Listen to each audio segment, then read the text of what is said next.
I sure do love Heathers, a victim of bullies' revenge. Basically, that's what it's about.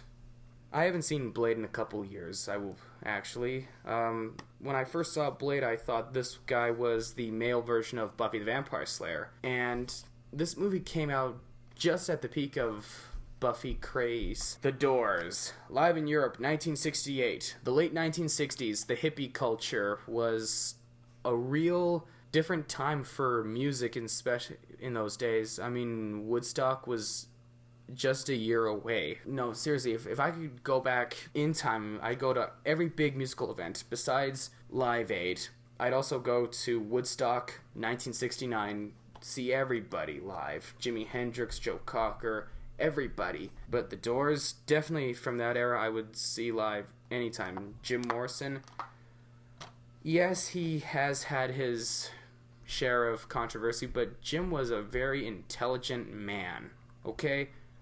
People need to look at Jim Morrison for his intelligence. He was a bit of a philosopher when you just spoke to him. You would have swore that this guy was some sort of philosopher, or seriously, if he got older, Jim would be a wise old man. I've got the final ones in here, in this bag. Here, I rented so much I had to get a bag. I got the good old Less Than Zero. I always rent that one. I got the second remake of A Star Is Born. A lot of people think that Judy Garland's version of A Star Is Born is the first one. It's not. The very first one was 1937, just 2 years before the release of The Wizard of Oz. The only difference compared to the original and Judy Garland's adaptation is this is a musical. So why not check out the musical version of the film? Well, the last 3 remakes have been musicals. I've been researching a lot of James Dean. I've actually been doing a lot of reading on 50s culture. So yeah, Johnny Cash, the trends, the stars of the 1950s, rock films that were set in the 50s, like Great Balls of Fire, Walk the Line, and basically, it was a really interesting time for music in the 1950s. Yeah, sure, rock and roll was born. Elvis Presley was labeled the king of rock and roll. James Dean was another face of the 1950s, mainly because, he wasn't music, he was an actor. He was, just at the peak of his fame, and then he died at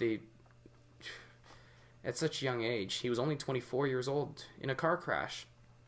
But James Dean left a very huge legacy. I think it's just, he became a symbol for teenage rebellion. I guess that's what makes him a legend. He was, very different for actors, especially in the 1950s. Palo Alto, James Franco, Jack Kilmer, and Emma Roberts. Oh, and Jack Kilmer's father, Val, is in this one.